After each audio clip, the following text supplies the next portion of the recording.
Eu quero convidar você a abrir a sua Bíblia na profecia de Amós. Amós, capítulo 5.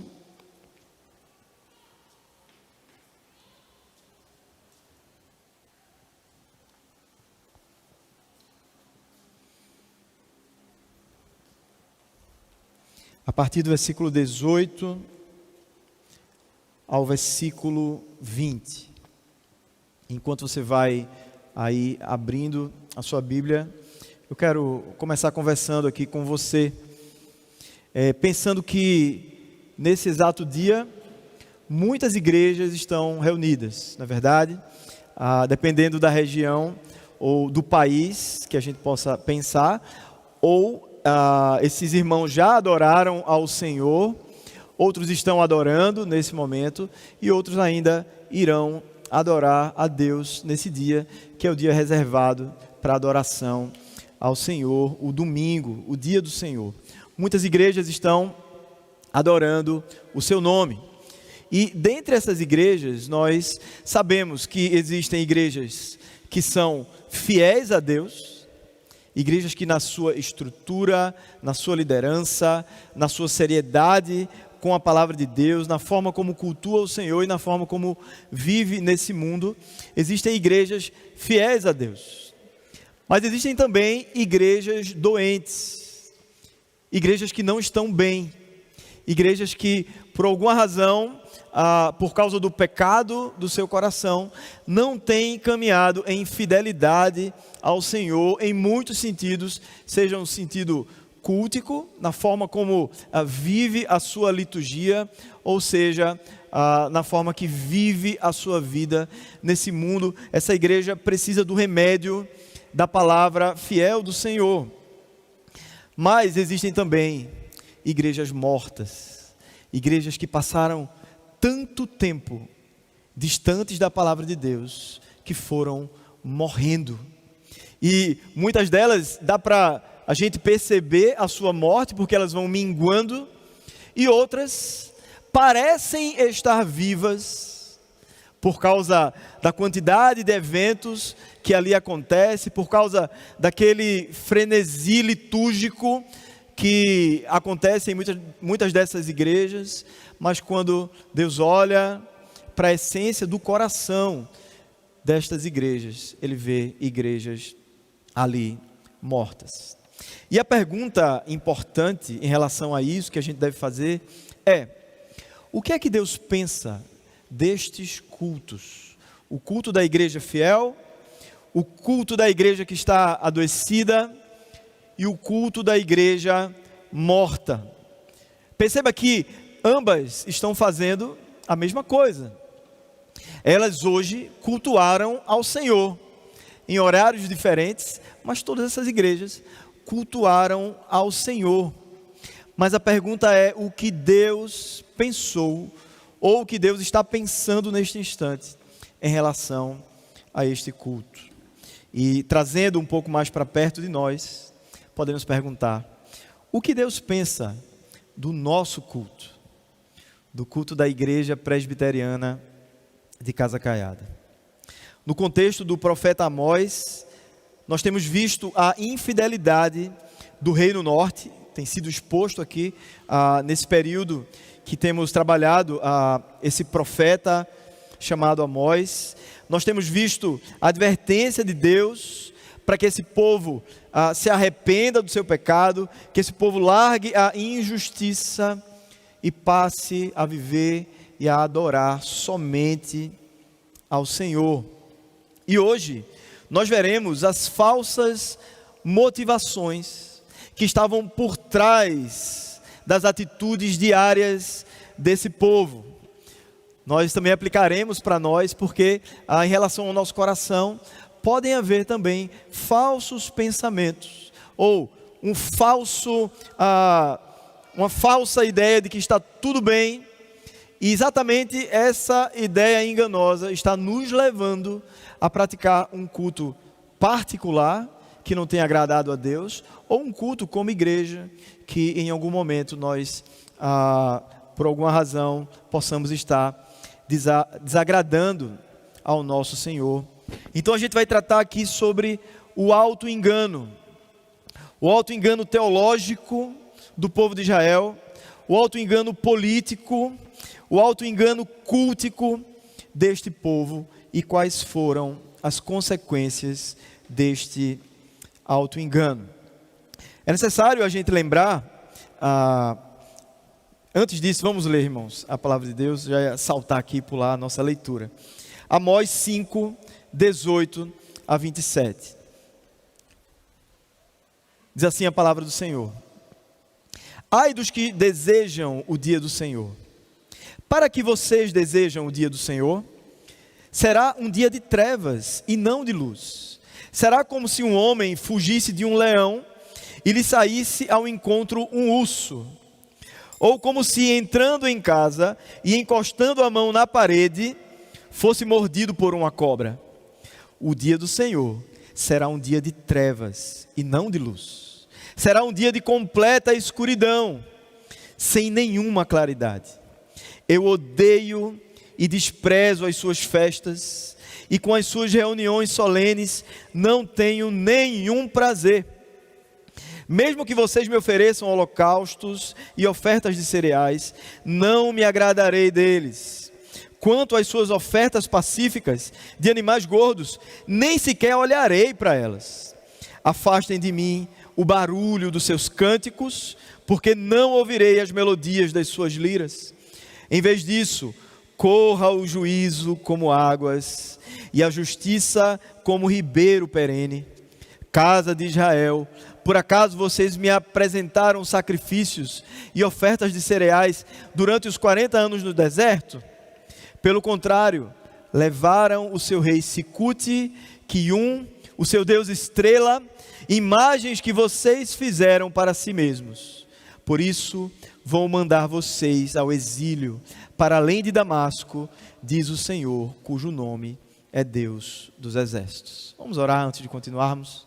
Senhor Deus, diante da Tua palavra, nós rogamos que o Senhor nos conduza, que o Teu Espírito esteja adiante de nós, nos iluminando, falando ao nosso coração. Assim te oramos, em nome de Jesus. Amém. Meus irmãos, o povo de Israel vivia baseado em falsas motivações. Esse auto-engano tinha um grande preço. Esse povo ia pagar um preço muito alto, muito além daquilo que eles poderiam imaginar. E assim como eles, nós precisamos ouvir o que essa mensagem diz, o que essa profecia diz, pensando se nós também somos capazes de praticar o pecado do auto-engano, de nos iludirmos com os enganos do nosso próprio coração, que nos afastam do Senhor. E quando olhamos para o povo de Israel, nós percebendo aquilo que falamos aqui, do auto-engano teológico, político e cultico, eu queria explicar um pouco a você como isso acontecia. A ideia teológica do Reino Norte era a seguinte: Deus está conosco sempre, jamais seremos vencidos, e nós somos e sempre seremos prósperos. Por quê? Porque nós temos a aliança do Senhor a nosso favor. Lembre-se, o povo de Israel, o povo do Reino Norte, eles praticavam uma adoração mista, uma adoração que não adorava somente a Deus, mas era um povo que adorava outros deuses. Haviam bezerros de ouro que eles adoravam, havia outros deuses, como nós vimos aqui na leitura, que também faziam parte do dia a dia litúrgico daquele povo. Mas eles conseguiam olhar para si, olhar para o seu próprio coração, praticar todos esses atos litúrgicos diante de Deus e dizer: Deus está conosco. Por mais que todos os ensinos da lei do Senhor dissessem o contrário, mas eles não estavam com os ouvidos abertos para entender a verdade sobre eles. Hoje de manhã nós falamos aqui, o pastor Ronaldo pregou, sobre pessoas que você conversa, você aborda, você explica, mas a pessoa não quer ouvir a verdade. E essa pessoa muitas vezes leva você a perder muito tempo, que você se gasta se doando ali para aquela pessoa, mas ela não está disposta a praticar, a entender e a viver a verdade de Deus. O povo de Israel estava dessa mesma maneira. Os profetas se levantavam, falavam a verdade para esse povo, mas o povo continuava no seu auto-engano. Eles diziam: Deus está conosco, nós não seremos vencidos jamais. Quando eles olhavam para o seu redor, para as outras nações, para o risco de uma invasão na sua terra, eles tinham certeza de que nenhum mal aconteceria com eles. Eles diziam: sempre seremos prósperos. Não vai haver nenhuma praga, não vai vir nada que faça a gente perder os nossos recursos financeiros e a nossa prosperidade. Porque a aliança do Senhor diz que Deus é conosco para todo sempre. E eles permaneciam praticando o auto-engano na sua vida, colocando desculpas teológicas. Eles também tinham uma expectativa política. O rei Jeroboão II, ele havia conseguido, claro que debaixo da soberania de Deus, havia conseguido trazer prosperidade para aquele povo. Havia um exército em Israel que fazia com que o povo se sentisse ali protegido.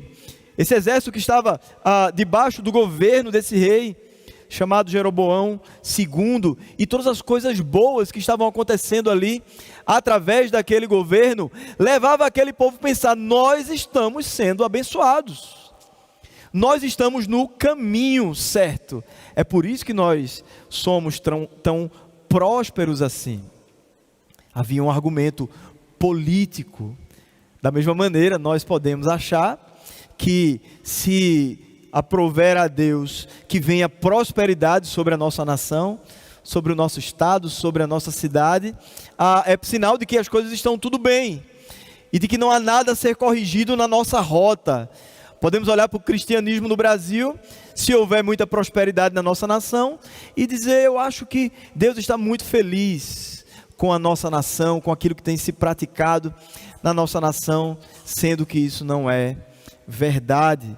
Nem sempre tudo estar dando certo significa que nós estamos com o coração alinhado com o Senhor. Às vezes nós estamos totalmente desviados de Deus, e é exatamente a prosperidade que tem sido aquilo que nos desvia o nosso coração do Senhor. Religiosamente, esse auto-engano, ele era algo muito pomposo.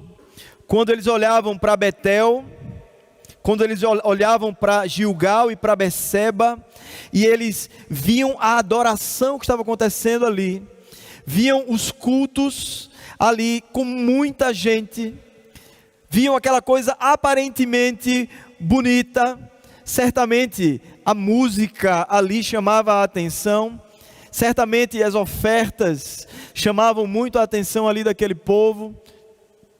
As nações que afluíam ali para Israel, para que naquelas festas solenes que aconteciam durante um ano, e o povo vinha visitar Israel, era a coisa mais bonita ali do mundo. E eles olhavam para aquela estética litúrgica e diziam: está tudo bem. Por mais que a palavra do Senhor diga o contrário sobre aquilo que nós praticamos no nosso culto, sobre aquilo que a gente faz na nossa vida, que é um contraste em relação àquilo que Deus ensina, mas o fato da igreja estar cheia é porque está tudo bem. Isso era o auto-engano religioso do povo de Israel, e nós devemos também ter muito cuidado para que esse auto-engano ele não se instale no nosso coração. Olhando para o texto, queridos, a partir do versículo 18, nós percebemos como o alerta de Deus, através do profeta Amós, ele vem a acontecer. Ele começa dizendo assim: ai, e você sabe o que significa ai, não é? Ai é um alerta de que algo doloroso está para acontecer. E quando diz respeito a um ai que vem da parte de Deus, esse ai mostra a insatisfação de Deus em relação a algo que está acontecendo. E nesse caso aqui, ele vem como uma palavra que soa estranho para aquele povo, porque é um povo, como eu estou dizendo aqui, que está vivendo um auto-engano. Então uma palavra de advertência, uma palavra que anuncia uma disciplina do Senhor, e aqui uma disciplina que vai destruir esse povo. O reino norte, apenas o reino sul, ele vai permanecer. Soa muito estranho ali para aquele povo. Mas Deus, ele é verdadeiro, independente do nosso auto-engano, independente da forma que eu acho que as coisas estão. A palavra de Deus é a verdade, é o raio-x que mostra o que de fato está ali. É aquele exame que, mesmo que a gente não acredite que está com alguma doença, mas quando a luz daquele exame mostra, não tem como negar. E muitas vezes nós podemos estar com uma doença bem séria, mas nós achamos que não. Então Deus chama o seu profeta para dizer: avisa esse povo que eu não tenho me agradado do coração deles, nem do culto deles. Lembra lá de Caim? Deus não se agrada de Caim e nem da sua oferta. E ele diz: ai de vós que desejais o dia do Senhor. Perceba, irmãos, esse povo estava desejando o dia do Senhor. Eles tinham expectativa de ter um encontro com Deus. Por que uma expectativa tão grande de se encontrar com o Senhor? Porque eles achavam que Deus estava muito feliz com eles. Eles achavam que Deus, vindo ao encontro desse povo, Deus só ia elogiar esse povo, Deus ia aprovar as atitudes desse povo, Deus ia aprovar o culto desse povo. E o profeta diz: ai de vós que desejais o dia do Senhor. Não que nós não devamos desejar o dia do Senhor. Se nós andamos retamente, sim, nós devemos desejar o dia do Senhor, mas o dia escatológico do Senhor, quando o Senhor Jesus virá buscar a sua igreja. Este dia do Senhor aqui, ele aponta para um juízo de Deus sobre esse povo. Para que desejais vós o dia do Senhor? É dia de trevas e não de luz. Eles esperavam que a luz de Deus iria brilhar sobre eles, e o profeta diz: esse dia vai ser um dia de trevas. Como se um homem fugisse diante de um leão e encontrasse um urso. Quando nós fugimos de algo ruim que vai acontecer, mas nós criamos uma falsa expectativa, nós não corrigimos a rota do nosso coração e acreditamos que a partir de agora, com aquele falso arrependimento, Deus vai simplesmente aprovar as nossas obras. O profeta está dizendo assim: não. Deus abençoa aquele que anda em obediência, aquele que anda em verdadeiro arrependimento, porque para aquele que não se arrepende, e era o caso do povo aqui de Israel, ele foge do leão e ele encontra o quê? Um urso. Eu não sei o que seria pior, eu não sei o que é que você acha, um leão ou um urso. Ou como se entrando em casa, encostando a mão na parede. Hoje em dia a gente imagina para ligar a luz, né? Mas naquela época não tinha interruptor. Então, por alguma razão, essa pessoa vai lá, bota a mão na parede. E o que é que acontece? Ele é mordido por uma cobra. Que dor, que veneno, que morte estava esperando esse povo aqui. Esse trecho, essa parte dessa profecia vem meio que jogar um balde de água fria nesse povo. Esse povo que estava nesse frenesi litúrgico, nessa ilusão política e teológica, praticando obras de injustiça contra os pobres, juízes ali julgando de forma injusta. Eles achavam que estava tudo bem, que eles tinham as suas próprias casas. E lembra, a gente tem falado aqui que muitos estavam construindo casas luxuosas, estavam se orgulhando ali das suas casas, e aqui quando eles chegam nas suas casas, eles são picados por uma cobra. E era isso que ia acontecer na vida desse povo. O juízo de Deus seria derramado sobre eles no momento definido pelo Senhor.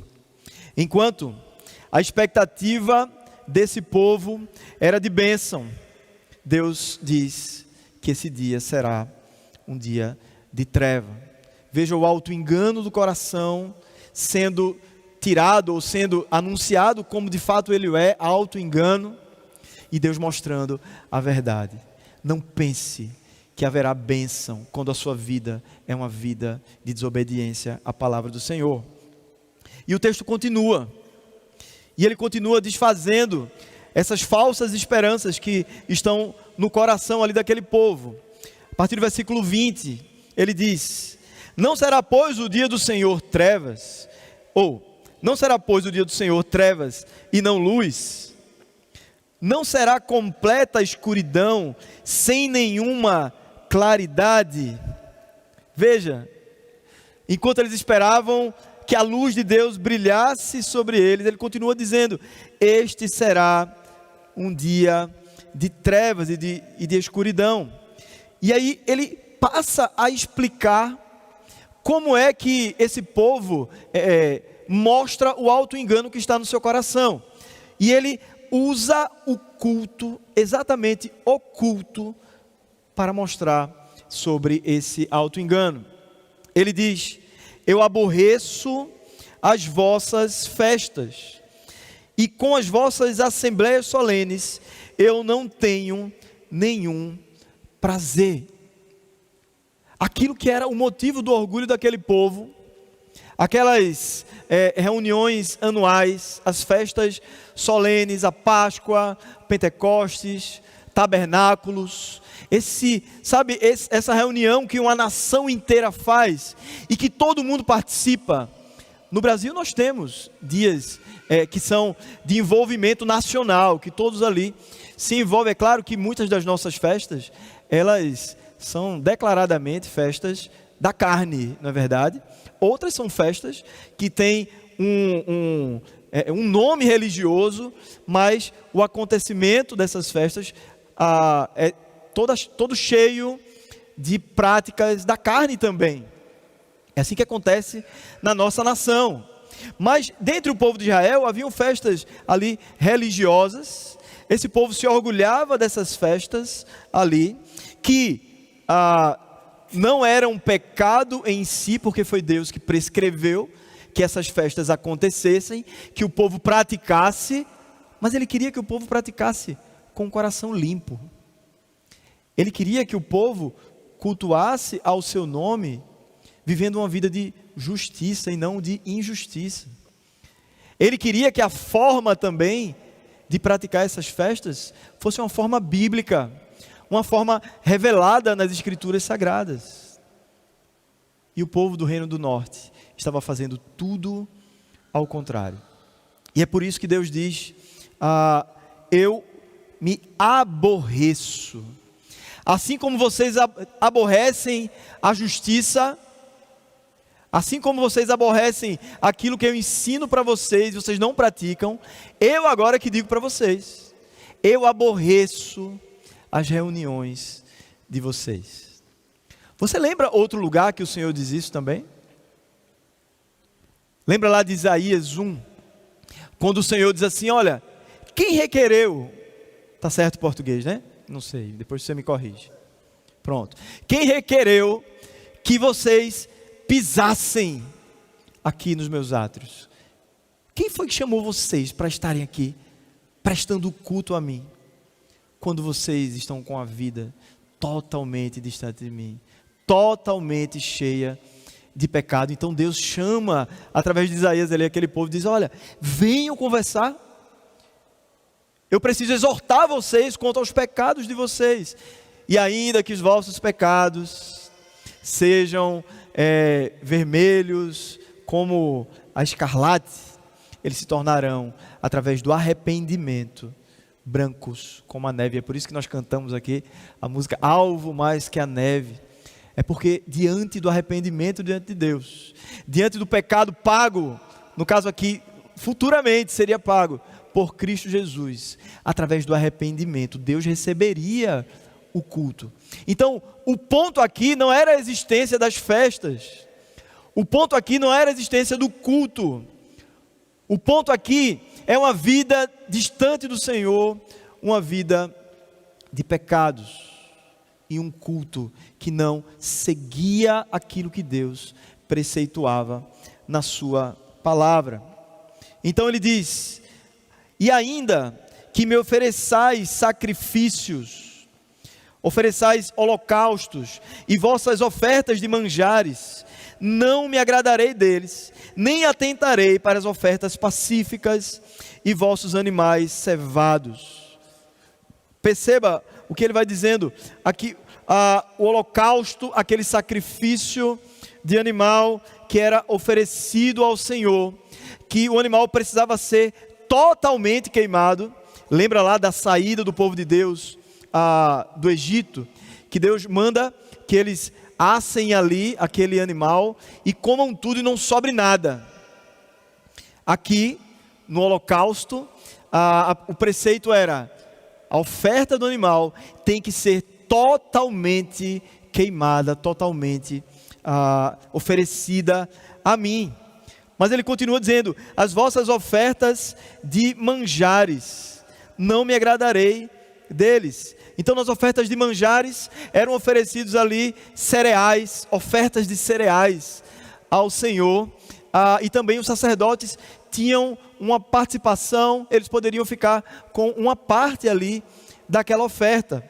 Mas por fim ele fala das ofertas pacíficas, ofertas de animais cevados. As pessoas poderiam criar um animal, engordar aquele animal e oferecer aquele animal ao Senhor. Mas o detalhe da oferta pacífica é que aquele animal poderia ser comido, como se ele estivesse ali em comunhão com Deus, como se ambos sentassem na mesma mesa e pudessem ter comunhão, povo de Deus com o próprio Deus. Por isso o nome, oferta pacífica, porque havia relacionamento entre Deus e aquelas pessoas ali. Então, a ideia, pegue aí, a ideia que estava no coração desse povo era que Deus estava recebendo os holocaustos, aquilo que estava sendo entregue totalmente para o Senhor. Era que Deus estava participando do serviço dos sacerdotes ali, estava aceitando as ofertas de cereais e a participação dos sacerdotes, quando naquela época também o serviço sacerdotal estava desviado da vontade do Senhor. E por fim, eles achavam que estavam sentados à mesa com Deus, e estavam em paz com Deus. Nós entregamos nossas ofertas, se a gente for colocar aqui para os nossos dias, a gente vem para o culto, a gente adora o Senhor, a gente canta, a gente traz dízimos e ofertas, a gente ouve a palavra de Deus com atenção, a gente participa do culto e Deus está muito feliz conosco. E eu não estou dizendo aqui, irmãos, que Deus não está feliz conosco e que todos esses pecados se aplicam à nossa realidade. Mas se no meu coração e no seu coração a semente deste mal começa a brotar e começa a germinar dentro de nós, nós devemos temer, nós devemos olhar para esse povo e pensar: Senhor, eu não quero ser como o povo de Israel, eu quero de fato ser como Cristo. E foi falado também pela manhã aqui, quando encontra a mulher samaritana e ele ensina para ela ali sobre culto. Eu quero ser como Cristo disse, um adorador que te adora em espírito e em verdade. Longe de mim, Senhor, que eu viva essas coisas, e se há algo dentro de mim que me remete a um culto desagradável ao Senhor, me corrige. Se há algo nesta igreja, como liderança, como povo de Deus que se reúne aqui, se há algo que Deus precisa corrigir, que a palavra de Deus exposta, como está sendo feita nesse momento, sempre venha nos colocar no rumo, no caminho reto do Senhor. E é por isso que era auto-engano achar que Deus estava de bem com eles, que eles estavam em paz com Deus, quando eles estavam vivendo uma vida totalmente afastada do Senhor. Então, o Senhor, ainda no contexto de culto, ele diz: afasta de mim o estrépito dos teus cânticos, porque não ouvirei as melodias das tuas liras. Olha aí, a música na igreja, queridos, é algo muito precioso, é algo que nós temos com uma grande estima. Quem não gosta de vir para a igreja e finalmente começar aquele momento onde você vai abrir o seu coração ao Senhor, abrir a sua boca e cantar louvores ao nome de Deus? Muitas vezes nós somos instruídos pela palavra, nós cantamos louvores ao Senhor através da música, perdão, falei da palavra, mas porque a música é bíblica, tá certo? Então, nós queremos também cantar adoração ao nosso Deus através da música, e nós achamos esse momento um momento muito especial. E deveria ser, gente, muito bonito, no contexto do povo de Israel, o momento em que o povo estava ali tocando as suas liras. E nesses lugares de adoração que eu falei aqui, Beceba, Betel, Gilgal, sabe, aquela coisa bonita acontecendo. E as pessoas olhavam e diziam: estamos no caminho certo. O culto está vivo, o culto está pujante. E aí Deus vem e diz: eu não me agrado, para não ficar nas minhas palavras, afasta de mim, perdão, o estrépito dos teus cânticos. Afasta de mim esse ato de cantar ao meu nome, porque eu não estou agradado de vocês. Mas a música é boa, mas os instrumentistas tocam tão bem, mas está tão bonito. Às vezes até o conteúdo da música, o que foi? Não está correto aquilo que a gente está cantando. Eu creio, irmãos, que não é este o caso aqui. Muitas vezes eles estavam cantando exatamente os salmos, não é verdade? E Deus mesmo assim não estava se agradando das músicas, ou daquele povo cantando cultualmente aquelas músicas para Ele. Por mais que a sociedade estivesse aprovando, por mais que a liderança sacerdotal, ou a liderança política, ou as pessoas estivessem ali batendo palmas para tudo que estava acontecendo, eles precisavam discernir biblicamente se aquilo estava realmente sendo agradável a Deus. Meus queridos irmãos, não caiam na ilusão visual, não caiam na ilusão auditiva, não caiam na ilusão da estética, porque igrejas espalhadas por esse mundo hoje em dia, e na nossa cidade também, elas precisam ser avaliadas, não pela estética, não por aquilo que encanta, por aquilo que impressiona. Elas precisam ser avaliadas pela revelação da lei do Senhor. Porque esse povo estava sendo reprovado, não era por outra coisa. É porque o profeta é um homem centrado na palavra de Deus. É um homem que anda com Deus. E quando Deus se dirige ao profeta, Ele remete o profeta à sua revelação, aquilo que Ele havia preceituado na sua lei. E Ele condena a vida desse povo, condena as expectativas falsas desse povo, condena o culto desse povo, simplesmente porque estava fora da palavra. Tanto o coração como a forma de muitas coisas que eles estavam ali praticando. É claro que nem tudo estava fora da palavra. É claro que muitas das ofertas ali que aconteciam, muitas estavam sendo feitas do jeito certo. Como eu falei aqui, muitas músicas não tinham letras erradas. Mas haviam sim outras práticas litúrgicas que estavam totalmente fora daquilo que Deus preceituava.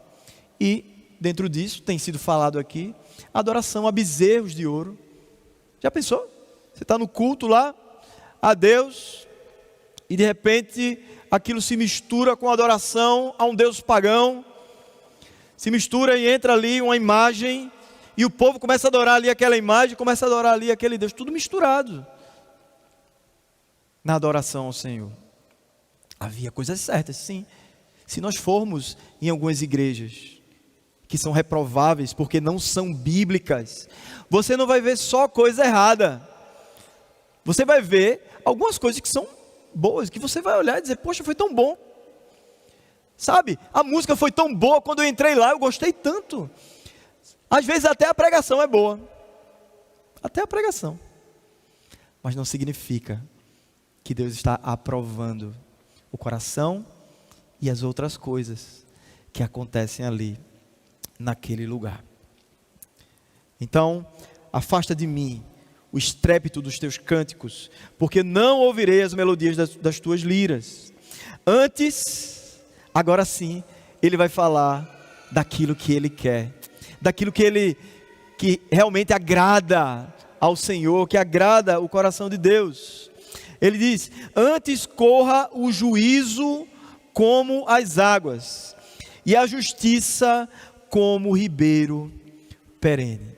Lembre-se da figura que tem sido tão apresentada aqui nessas exposições, de que os juízes, eles julgavam as suas causas com injustiça. Eles aceitavam suborno, e a causa dos mais fracos, a causa dos pobres era torcida. E a injustiça reinava no coração ali daqueles juízes. Lembre-se de que os ricos oprimiam os pobres. E nessa opressão que acontecia em Israel, havia muito sofrimento por parte de muitos pobres. Por mais que havia também uma aparência de prosperidade ali, no reinado de Jeroboão II, nós sabemos que também havia muita gente sofrendo a injustiça que era colocada ali sobre eles, como nós vemos hoje em dia em muitos países que, aos nossos olhos, são países muito prósperos, mas nós sabemos o que acontece e que não é mostrado que acontece nesses países. A injustiça reinando nesses lugares era exatamente o que acontecia. Então, Deus fala uma palavra que é o inverso disso, que é aquilo que Ele deseja, que corra o juízo como águas, e a justiça como ribeiro perene. Sabe o que é que Deus se agrada, irmãos? Deus se agrada que a gente aqui, que vem cultuar, a gente seja o mesmo que quando sai daqui, impacta o local de trabalho onde a gente ali serve, ou a gente impacta aquela vizinhança no local que a gente mora, ou a gente impacta a nossa família, porque eles nos conhecem mais de perto, mas a nossa vida é uma vida de integridade, é uma vida que busca o juízo e a justiça, é uma vida de alguém que busca julgar retamente, que busca não oprimir o pobre, que busca cuidar das pessoas que estão ali à nossa volta. Deus, Ele vai repetir, inclusive no Antigo Testamento, que o que Ele requer do homem é que ele ame a justiça e pratique a misericórdia. Deus quer que a gente viva dessa maneira. Mas quando a gente vem, adora ao Senhor, culticamente nos domingos, mas quando a gente sai para a rua, a gente não tem nenhum compromisso com a justiça e com o juízo, e a gente vem no outro domingo aqui para adorar a Deus novamente, nós temos que nos perguntar: será que Deus está aceitando o meu culto? Será que Deus está olhando para mim e está vendo simplesmente uma incoerência naquilo que se canta, naquilo que se ouve, naquilo que se faz aqui, enquanto eu vivo uma vida totalmente inversa quando eu estou lá fora? Será que isso é agradável a Deus? Será que o juízo do Senhor não vai cair sobre mim, assim como caiu sobre o povo de Israel? Será que eu estou vivendo um alto engano também? Nós devemos orar, pedindo para que o Senhor nos dê discernimento sobre isso. E ainda acrescentando diante disso, será que eu tenho olhado para o meu irmão, para minha irmã em Cristo, e tenho vivido o amor que Deus ensina na sua palavra, que Deus resume os seus mandamentos dizendo que eu devo amá-lo sobre todas as coisas, e ao meu próximo como a mim mesmo, e os mais próximos são a nossa família, e são vocês, a igreja. Será que eu tenho vivido juízo e justiça na convivência com os meus irmãos? Ou eu vivo uma vida individualista, onde eu chego, vou-me embora e não tenho relacionamento, e não me dou, e não pratico a abnegação, como vimos hoje na nossa aula, em relação aos meus irmãos? Deus não se agrada, irmãos, da injustiça, mas Ele tem prazer que corra o juízo como águas, e a justiça como um ribeiro perene. Então, a prática do que é correto, a prática da lei do Senhor, a prática das boas obras deve fluir e deve ser poderosa em nossas vidas. Assim como um rio caudaloso que desce e que corre numa forte correnteza, nossa vida deve ser da mesma maneira uma vida de justiça, que por onde quer que passa é bênção do Senhor na vida das pessoas pelas quais nós passamos. E aí ele continua caminhando agora para a parte final da profecia, quando ele diz: apresentaste-me, vós, sacrifícios e ofertas de manjares no deserto, por 40 anos, ó casa de Israel. E o profeta agora começa a lembrar o povo de Israel, lembrar da sua história, lembrar de onde eles vieram, lembrar do tempo da sua peregrinação. Perdão, irmãos.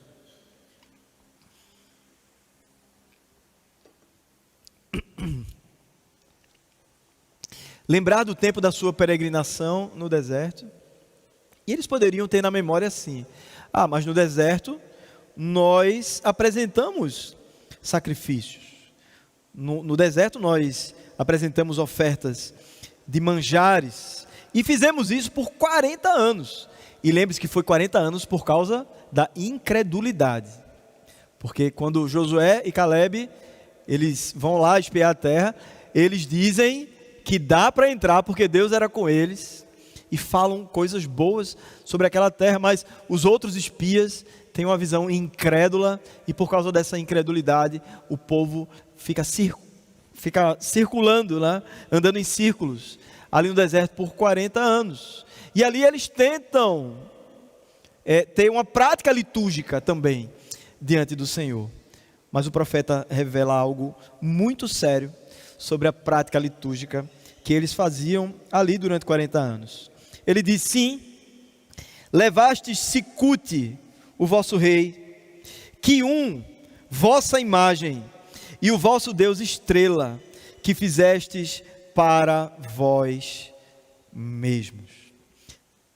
Resumindo esses 3 deuses aqui, vocês pegaram as imagens daquilo que eu criei.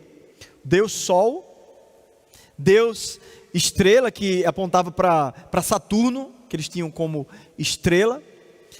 Esses deuses, eles eram adorados ali por nações pagãs, e eles haviam aprendido a adorar esses deuses quando eles haviam passado 430 anos, aonde? No Egito. E Deus já havia mostrado que Ele era Deus verdadeiro e que todos os falsos deuses do Egito não eram deuses, eram falsos. Lembre das 10 pragas. As pragas do Egito era simplesmente Deus mostrando como Ele era Deus sobre. Ele era o Deus verdadeiro e toda aquela falsa adoração egípcia, ela não significava nada diante de Deus. Mas o povo se esquece disso. Assim como nós nos esquecemos dos ídolos do nosso coração. Sempre que Deus nos chama ao arrependimento, abandonarmos os nossos ídolos, parece que um tempo depois existem muitos de nós que voltam a adorar aqueles deuses que nós já havíamos abandonados. E a pergunta é: qual é a idolatria do seu coração que vez ou outra você volta a adorá-la? Esse povo já havia sido tirado do deserto, já havia visto o poder de Deus abrindo o mar. Deus já havia providenciado para esse povo água, alimento, maná, codornizes, uma coluna de fogo ali durante a noite, uma nuvem que acompanhava o povo durante o dia. Deus já havia dado a lei do Senhor, aquela imagem do monte fumegando, quando Moisés recebia a lei do Senhor, mas não era suficiente. O povo tinha um coração duro diante do Senhor e passou a adorar o exército dos céus, ou seja, as estrelas, no lugar do Senhor. Você lembra onde é que fala sobre isso no Novo Testamento? Romanos 1. Adoraram a criatura no lugar do Criador. É sempre isso que a gente faz. A nossa idolatria, que no fundo é uma idolatria a nós mesmos, ela acontece quando a gente quer daquilo que Deus criou para o nosso próprio benefício, para a nossa própria glória, para construir o nosso próprio reino. Veja o que ele diz: fizestes para vós mesmos, para vós mesmos, para que fosse o Deus que vocês iriam se apegar, para que vocês criassem um Deus conforme aquilo que era o pecado do coração de vocês. Então vocês fabricaram esses deuses, inclusive fizeram uma imagem, como ele diz aqui, a vossa imagem. E é muitas vezes isso que tem sido feito hoje em dia por muitas igrejas. Eles criam uma forma de adoração que contempla muito mais os delírios do seu coração do que aquilo que está revelado na palavra de Deus. E é isso que muitos de nós também fazemos quando nos desviamos da palavra do Senhor. Nós torcemos aquilo que a gente imagina que é a vontade de Deus, para que a nossa vontade ela seja feita. Então Deus, através do profeta Amós, conclui dizendo: por isso vos desterrarei para além de Damasco, diz Yahvé, cujo nome é Deus dos exércitos. Esse é o resultado do auto-engano no coração do povo de Israel. Eu vos desterrarei. Vocês não estarão mais na terra de vocês. Eu vou levar vocês para além de Damasco. Aqui é Síria. Vou levar vocês para lá. Você conhece a história, nós temos dito aqui durante as exposições que essa disciplina do Senhor foi definitiva. Deus destruiu através da Assíria o reino norte. Foram levados e não voltaram mais. Quem permanece? O reino sul. Deus continua as suas promessas, continua a sua aliança. Veja que Deus ele não é infiel à sua aliança. Lembre-se de que eles diziam: por causa da aliança, nada vai nos acontecer. Sim, nada vai acontecer com o povo de Deus por causa da sua aliança. Mas se Deus, ele quer trazer a sua mão pesada sobre o seu povo, ele faz. E ele faz sem ser infiel a ele mesmo. Ele faz sem ser infiel à sua própria aliança. E assim ele fez. esse povo não foi mais ajuntado como reino norte de Israel, mas ele continua a sua história ali com o reino sul. Por isso vos desterrarei para além de Damasco, diz o Senhor da aliança, o Yahvé, cujo nome é Deus dos exércitos. E perceba aqui, Deus é o Deus dos exércitos. Enquanto o povo estava adorando o exército dos céus, o profeta coloca aqui que Deus é o Deus dos exércitos, seja exército dos céus ou os exércitos da terra. Vocês esqueceram de quem é maior, vocês esqueceram de quem é melhor, vocês esqueceram de que é muito mais prazeroso obedecer o que eu digo. Vocês esqueceram, como diz Isaías, que os meus pensamentos são muito mais altos do que os vossos pensamentos, que os meus planos são muito melhores do que os planos de vocês.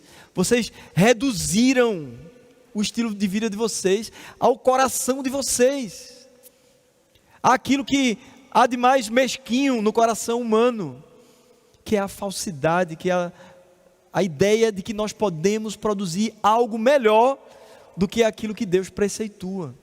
E por causa disso, vocês trocaram o Senhor dos exércitos pelos exércitos de falsos deuses que vocês adoraram.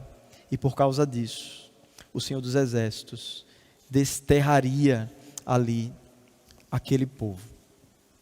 Meus irmãos, são muitas as aplicações que nós podemos fazer diante dessas verdades. E eu queria apenas colocar algumas delas. Deus, essa é a primeira, sempre prefere uma vida de justiça e de verdade a cultos. Perceba, se aquilo que agradasse a Deus fosse simplesmente os nossos cultos, por mais bem produzidos que eles fossem, ou por mais fiéis aos preceitos que fossem, Deus ele sempre quer que duas coisas se juntem. Ele não quer só culto, ele quer vida e culto. Ele quer culto correto? Quer. Ele quer que a gente seja zeloso em tudo que acontece entre nós, não apenas aqui no palco, viu? Porque o culto ele é realizado por todos nós, só por uma questão estratégica que nós estamos aqui nesse palco, mas o culto é de todos nós. Ele quer esse culto, ele preceitua esse culto, ele se agrada desse culto, mas no momento em que a gente acha que Deus prefere que a gente tenha culto, mesmo a gente não tendo vida, o nosso coração já está caído no engano. Então Deus, ele sempre quer que nós tenhamos uma vida de culto coerente diante dele. E diante ainda desse assunto, lembra da ceia do Senhor? Quando o povo estava ali participando da ceia, mas aquele povo estava fazendo tudo errado. E o coração daquele povo estava errado, porque eles não estavam esperando uns pelos outros, eles não entendiam o que era ser igreja, e muitos pecados aconteciam no meio da ceia do Senhor. E o apóstolo Paulo lá em 1 Coríntios 11, vai trazer uma palavra dura ali para aquele povo, e ele vai dizer que muitos estavam doentes, e muitos haviam morrido, por causa da disciplina do Senhor. Um povo que nem tinha vida em seu coração, e que também estava praticando um ato litúrgico de forma errada. Isso não é coisa só de Antigo Testamento, isso é coisa de Deus para o seu povo, independente se foi no Antigo ou no Novo Testamento. Deus quer vida reta e culto, mas a prioridade é a vida justa. Portanto, coloque a sua vida em ordem antes de vir adorar ao Senhor. Deus quer isso de nós. Deus exorta a sua igreja, e não é à toa que Deus coloca a profecia de Amós e os outros profetas que nós já vimos aqui. Deus está exortando a igreja de Casa Caiada para que a gente coloque a nossa vida em ordem, para que tenhamos um culto coerente. Deus sempre aborreceu a adoração a falsos deuses ou a imagens, inclusive imagem dele mesmo. Você vai ver do Antigo Testamento ao Novo Testamento. Deus não aprova. Perceba os 2 primeiros mandamentos, lá dos 10 mandamentos da lei do Senhor, que ele diz para que nós não façamos imagem de escultura, nem semelhança alguma do que há na terra, no céu, embaixo da terra. Deus, ele não quer ser adorado por imagem. Seja uma imagem que remeta a ele, ele não quer. Ele quer que nós o adoremos em espírito e em verdade. E muito menos, ele não quer que a gente adore imagens que são nomeadas como se fossem outros deuses, deuses que nem existem. Aí, que é muito claro para o povo de Deus, mas é necessário falarmos, irmãos, hoje em dia, porque o sincretismo, ele bate na porta da igreja. Já bateu na porta de outro ramo da igreja cristã, já entrou e já se instalou no Brasil. E agora, na igreja cristã evangélica, ele também bate a porta, querendo entrar, para que as igrejas misturem adoração. Eu conheço pessoas, inclusive que eram colegas meus, que hoje são religiosos, líderes de ajuntamentos religiosos, que misturam cristianismo e outras matrizes religiosas num culto só. Então isso não está tão distante de nós como nós pensamos, e Deus sempre reprovou isso. E a última coisa, irmãos, devemos tomar cuidado com os pecados que passam de geração a geração sem que haja arrependimento. O povo de Israel vinha por gerações tendo a mesma atitude desagradável diante do Senhor, e Deus reprova esse povo e traz a maior disciplina que Israel passou ali durante aquele período. Um povo, um reino norte que passa a deixar de existir por causa da mão poderosa do Senhor. Meus irmãos, nós somos igreja do Deus vivo. Nós fomos perdoados por Cristo. Nós recebemos o Espírito Santo de Deus, que nos conduz a adorar em espírito e verdade. Isso é graça de Deus. Nós não podemos dizer assim: eu não tenho condições de praticar o que essa mensagem aponta. Eu não consigo apresentar um culto coerente a Deus, porque eu tenho muitos ídolos no meu coração. Eu não sei qual é a desculpa que você pode dar diante do Senhor. O que eu sei é que a palavra de Deus diz que se você, de fato, é a igreja de Deus, se você é nascido de novo, a presença de Cristo na sua vida, ela é poderosa para te instruir a abandonar o auto-engano, a dar nome ao seu ídolo, a abandonar as falsas perspectivas litúrgicas, a abandonar também as falsas esperanças que muitas vezes enchem o nosso coração, e a confiar somente no Senhor, sendo fiel à sua palavra. Nós temos essa graça habitando dentro de nós por meio de Cristo Jesus. Portanto, se você é igreja, você pode sim praticar tudo aquilo que foi exposto aqui nessa noite através da profecia de Amós. Vamos orar ao Senhor. Senhor Deus, muito obrigado, Pai, porque nós somos exortados pela Tua palavra. Nós pedimos, Senhor, que a gente possa ser sondado pelo Teu Santo Espírito, e como disse Davi, se há algum caminho mau, que o Senhor nos mostre, que o Senhor nos guie pelo caminho da Tua revelação, que o Senhor nos guie pelo caminho eterno.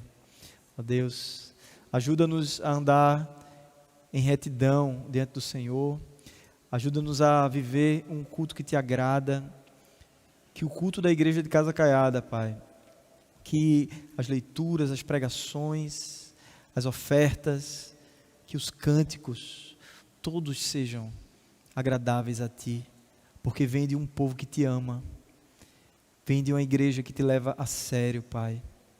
Que assim seja sempre. Nos livra do mal, nos livra, Senhor, daquele que nos tenta, não nos deixes cair em tentação, Senhor Deus. Livra-nos de toda espécie de auto-engano do nosso coração, Senhor. Assim nós Te oramos, nos colocamos na Tua dependência, em nome de Jesus. Amém.